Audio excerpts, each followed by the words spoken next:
friends. Welcome to Foggy Oak Fairy Tales, a stories podcast for all ages, where we tell farm stories from real life happenings on Foggy Oak Farm, as well as fantasy tales to spark both learning and imagination. I'm so glad you're here. Hi, friends. We recently left the farm in the care of my parents for a few days. Thank you, Kiki and Nona. And while things are more complicated than they have been in the past, I was congratulating myself for having only one pen of baby chicks, fully weaned lambs who no longer need bottles, and a streamlined system for feeding the pigs in the morning and evening that makes things about as easy as possible with the types of animals we have right now. And as you might recall from the recent Pigs on the Loose episode, I also had reinforced fencing that I was confident, or at least hopeful, that the pigs would not be breaking through while we were gone. Alas, as ever when leaving the farm, things did not go entirely according to plan.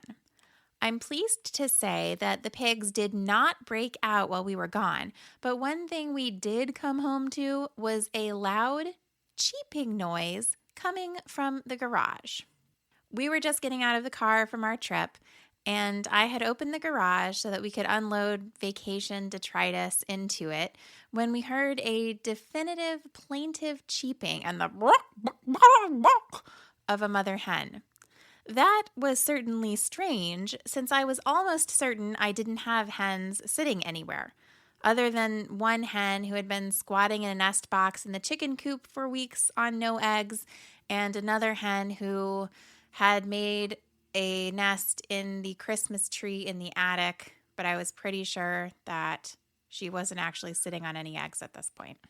So I had believed I was in the clear vis-a-vis chicks hatching while I was gone.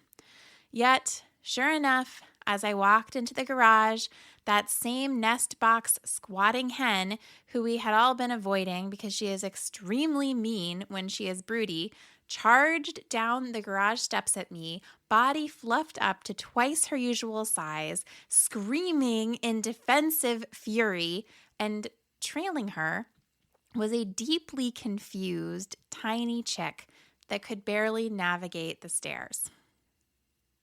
I was truly surprised and let out an involuntary blah as I stumbled backward before I realized what was coming at me. But she still managed to get a couple of good kicks in on my shins. How she had made it from the chicken coop to the garage, why she had done that, how she had managed to conceal an egg from us for 21 days, these were all mysteries to me. This development was also a mystery to my parents, who had been in the garage earlier that day and seen absolutely no sign of chick or hen. "Welcome home, I guess," my mom said. And yes, this was definitely a welcome home, I guess, kind of surprise. Cute, but logistically complicated and, yes, momentarily terrifying. And that's the thing about chickens. Every so often, they do incredibly weird or surprising things. And when you have enough years raising chickens, you collect some especially strange stories. The magic trick pulled off by this sneaky hen in the garage reminded me of a couple of other enterprising mother hens I encountered during my childhood that I thought you might enjoy hearing about. The first was a hen who accomplished a very similar hatch. My father had let her lay a clutch of eggs, and then he had taken them away to incubate, hatch, and raise in a special chick brooder he had built. But that hen somehow managed, in an apparently very similar way to my own defiant garage mother hen, to hide and brood her own singular egg that subsequently hatched. Our theory on her method, and this must be what our own garage hen had done, was that she tucked the egg up under her wing and held it there so that we wouldn't find it when we checked under her for eggs. Very clever. This hen, unlike the wild, angry ball of feathers currently in my garage, was a wonderful mother and was not mean to us. I have fond memories of that hen, and I guess this most recent feat makes me at least admire our current hen for accomplishing the same thing, even if she is very mean and I don't particularly like her as a person. The second was stranger. When I was in high school, we found a hen secretly nesting amongst the stacks of square bales of hay in the barn. Nothing terribly unusual about that. Hens did it all the time. So we decided to keep an eye on her to make sure we put out food and water, and especially did that when the babies hatched, and then we just left her to her own devices. She sat fixedly for her 21 days of egg brooding, after which only a single chick hatched. Things proceeded in the usual way for a while. The hen got off the nest, taught the baby where to find food and water and how to eat and drink, and generally got on with the business of rearing a baby. What we did not realize was that shortly after hatching this baby, that hen went right back to laying eggs. Now, in the normal course of events, hens won't lay for 2 to 3 months while they are raising babies so that they can focus on taking care of their brood. We had never seen a hen go back to laying while raising a brand new baby, and it had honestly not even occurred to us as a possibility. But maybe a week or so after hatching her single baby, we found that mama hen back in the same secret nest, fiercely brooding a new clutch of eggs that she had stockpiled. She was still nice to her chick in the sense that she would talk to it and let it snuggle under her, but she was planted on those eggs. Fortunately, she had hatched a game little chick who rolled with it, or perhaps didn't know any better, since how would it? And the chick would just take care of its own needs at the feeder and waterer we had set up, and then it would return to its mother. At first, mostly nestling under her breast feathers and peeking out adorably, and then later scratching around in the hay near the nest. Yep, 21 days later, this hen hatched one additional chick. Unlike the first time, she did not get off the nest.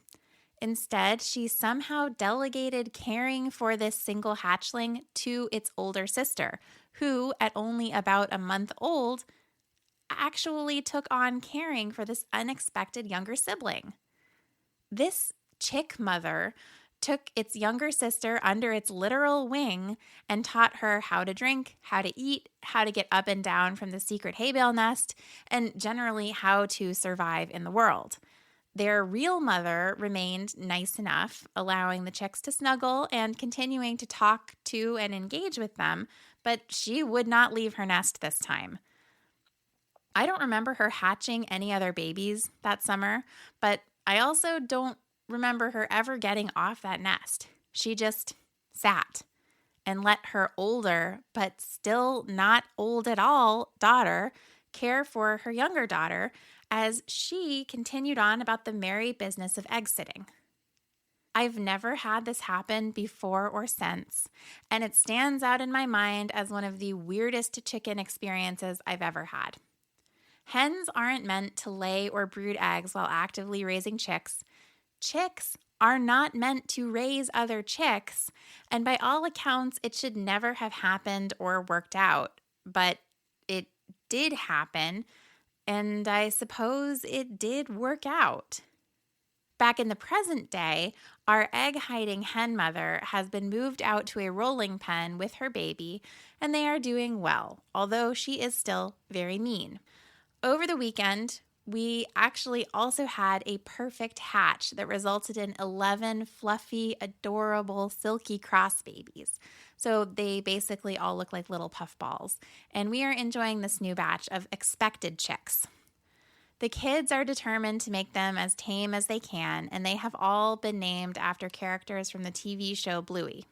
Mackenzie, Pretzel, Muffin, Indy, Bingo, Bluey, Socks, Jean-Luc, Snickers, Judo, and Chloe are all doing well, and you can check out pictures on our Instagram at Foggy Oak Fairy Tales or on Facebook at Foggy Oak Farm. I'm absolutely certain that there will be more chicken stories to come. I guess on this farm you say there are 3 things you can count on: death, taxes, and chickens doing weird things that end up in stories. Thanks for listening, and please take a moment to rate and review this podcast if you haven't had a chance to yet. It really helps me reach new people and keep the podcast going. Thanks, and see you next time.